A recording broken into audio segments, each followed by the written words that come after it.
Hello and welcome to the Daily Comic and Collectible, episode 452. Now today, the collectible of the day is the Mcfarlane Toys, DC Multiverse, Superman Animated Series, The Flash Action Figure. The Flash has mastery over not just speed, but time itself. He has often used his powers to travel through different eras and even into other dimensions. Although the Flash has not always been fast enough to outrun personal tragedy when it's come for him, he always does his best to prevent the same from happening to the people of Central City and Keystone City. In so doing, he's earned himself a spot among the greatest superheroes the DC Universe has ever known. This incredibly detailed, 7-inch scale figure of the Flash is based off the DC multiverse of characters. Designed with ultra articulation with up to 22 moving parts for a full range of posing and play.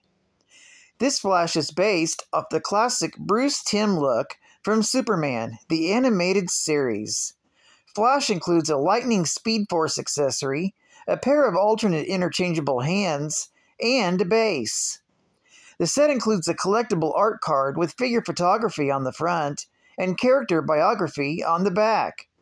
Released in 2021 by Mcfarlane Toys.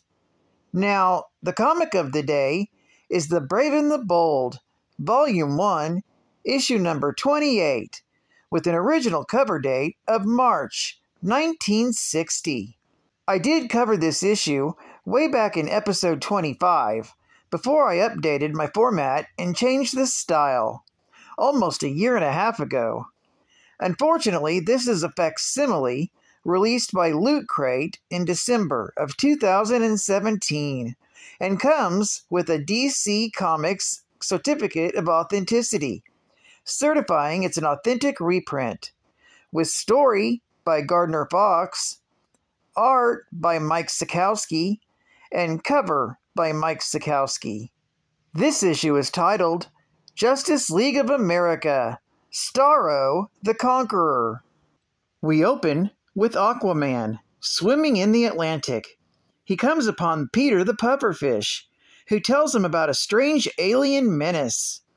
He witnessed a gigantic creature named Starro land in the sea and use its powers to transform 3 starfish into oversized monsters that resembled Starro itself. Aquaman decides to call an emergency meeting of the Justice League of America and activates the communicator contained within his A-belt. Wonder Woman is the first to receive the signal and cuts short her date with Steve Trevor to respond to the call. She pilots her invisible robot plane to the Justice League's cavern headquarters.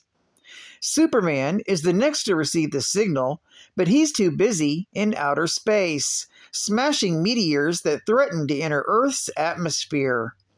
Likewise, Batman receives the distress call, but a crime wave in Gotham City prevents him from responding. Green Lantern is test flying a jet fighter, but sets it on autopilot, then flies off for the meeting. The Flash, meanwhile, disrupts a powerful tornado and then speeds away in response to the call. Fortunately, it is easy for Detective John Jones to excuse himself, as the police chief tells him that he's earned himself some much-needed vacation time. John hears the signal with his Martian hearing and flies off. At Justice League headquarters, Aquaman tells the assembled team that he's learned of Starro. The Flash, as acting chairman for the League, delegates orders to each League member and gives them the location of each of the Starro agent sightings. Green Lantern is to patrol Rocky Mountain National Park, while Wonder Woman and the Martian Manhunter investigate a sighting at Science City.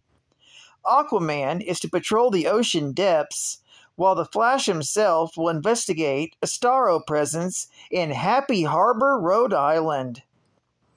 Green Lantern charges his ring and begins patrolling the skies over the Rocky Mountains. he sees one of the Starro agents flying through the air to attack an Air Force jet bomber. The crew of the bomber fights back, but the Starro is invulnerable to the jet's machine guns. The creature's tentacles snake inside and steal one of the atomic missiles from the bomb bay. The plane dives into a tailspin, and Green Lantern uses his ring to set it down safely. When he turns his attention back towards the Starro, he sees to his horror that the monster has detonated the atomic missile. Hal quickly envelops himself in a protective bubble and begins firing blasts of energy at the Starro's thorax. After several well-placed hits, the creature weakens and reverts to its normal state. Meanwhile, in Science City, Wonder Woman and the Martian Manhunter arrive just in time to find another Starro spore attacking the Hall of Science. The Starro wraps its huge body around the entire building, picks it up off the ground, and begins flying through the sky with it. During its flight, the creature uses its mental powers to absorb the accumulated scientific knowledge of everyone in the building, and the scientists inside are placed into a state of suspended animation. Wonder Woman stands on the wing of her robot plane and ensnares the edge of the building with her magic lasso.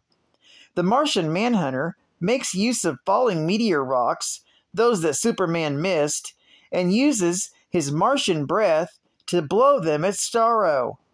The attack is mildly successful, but it also ignites a fire on the exterior of the building. The Manhunter then uses his breath to create a suction that draws in nearby rain clouds. The rainfall succeeds in dousing the flames. Starro, however, concentrates its attack on Wonder Woman. Having absorbed atomic power from its fallen cousin, it generates blasts of energy from each of its tentacles. Wonder Woman deflects the blasts with her Amazonian bracelets, and the Manhunter uses a piece of lead roof plating to protect himself.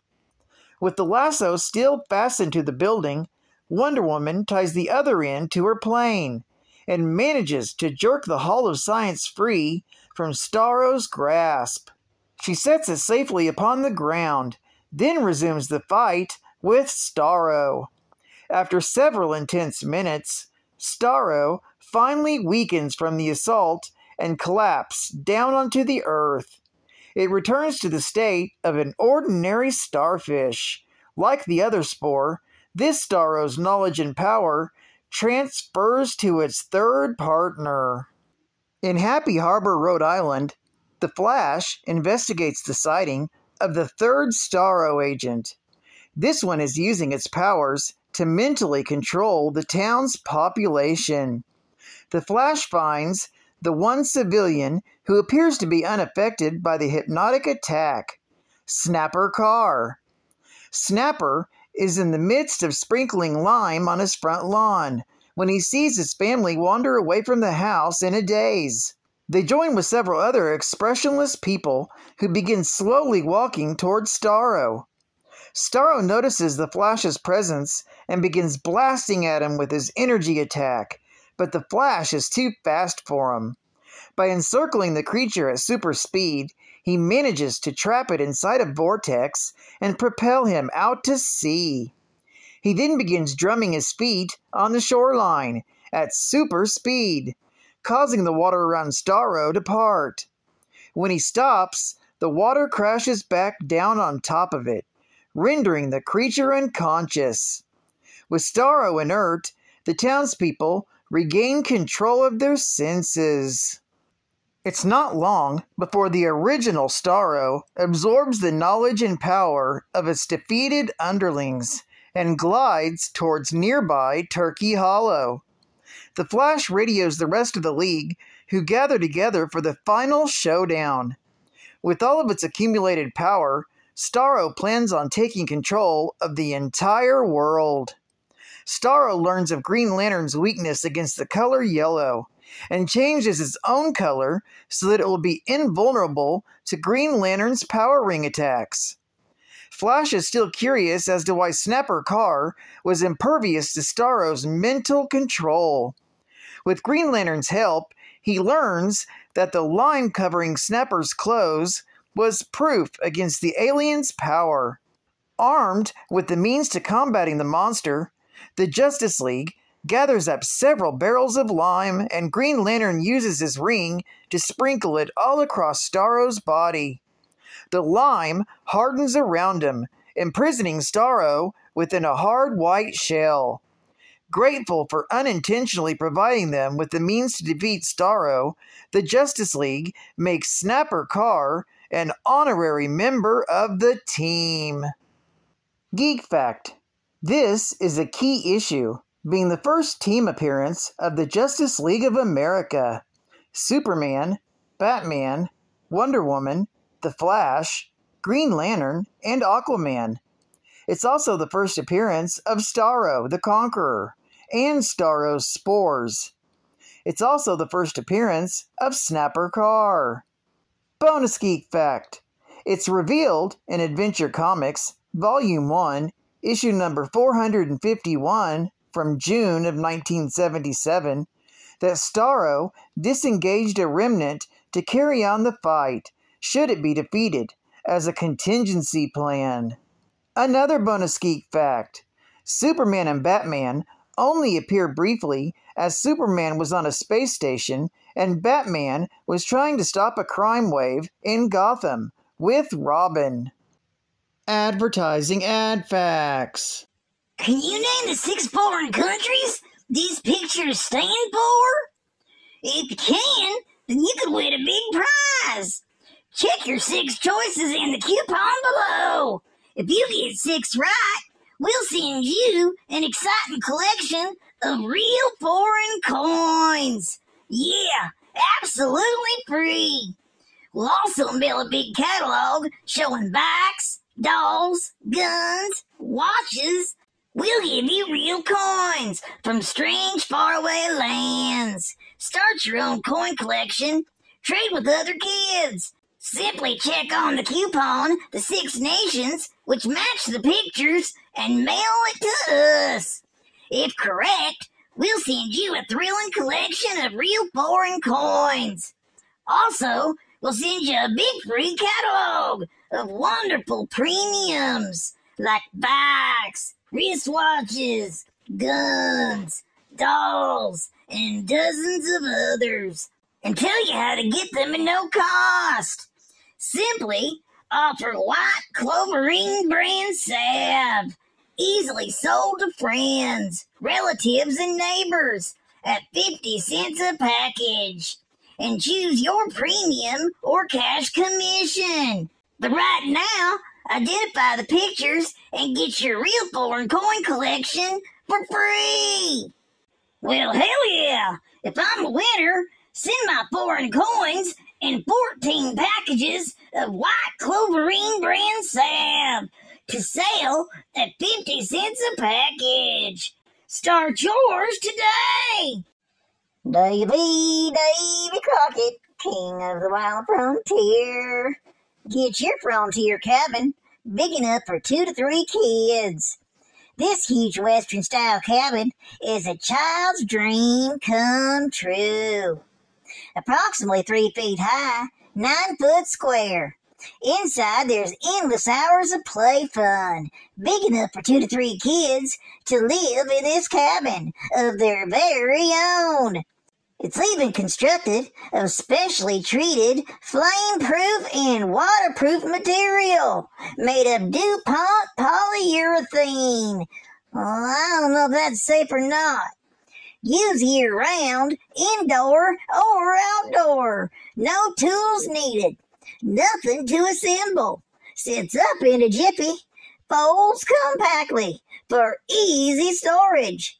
Walls and doors are realistically imprinted in authentic brown split log design. Peaked roof is in contrasting color. In a youngster's imagination, it quickly becomes a ranch house. a farmhouse, a playhouse, or a life-size dollhouse, a bunkhouse, a jailhouse, a sheriff's office, or a secret clubhouse for boys. And if you order now, for free, you can get a large 2x8-inch nameplate that fits on your door. The house can be personalized with your child's name. All orders are shipped within 24 hours. Get your Frontier cabin today. Get your very own space shoes. You're a spaceman. Or hop along casually with these springy space shoes. They keep you hopping back and forth for hours of fun. Simply buckle the straps around your shoes and you're off. Send only $2 plus 50 cents postage and handling. Satisfaction guaranteed. Yes, please. Send me my space shoes today. And if I'm not perfectly satisfied, I'll return them in person to Uranus. And final geek fact. Starro is an alien conqueror with a humanoid central mind, commanding spores that resemble either giant or small Terran starfish. An asexual creature, Starro's spores are capable of generating clones that act in accordance with the original's will. The clones are parasites by nature and can attach themselves to a humanoid's face and subsequently take control of the host's central nervous system, thereby controlling the host. Control of the host is lost once removed from the victim. Originally, the first Starro could transform 2 Earth starfish into duplicates of itself, equal to in size and power. Both variants of the parasite are capable of energy absorption, projection, flight, changing color, and self-regeneration, while the larger ones have a higher degree of invulnerability, as well as telepathy. The giant Starro possesses much more potent mental capabilities, is able to indirectly influence the minds of a potential host race, capable of lulling countless people into an induced slumber and accessing their thoughts via dreams. Well, I'd like to thank you for joining me for another Daily Comic and Collectible, and I hope to see you again tomorrow. This is Cat Fan Comics Man, and I'll catch you on the flip. Over and out.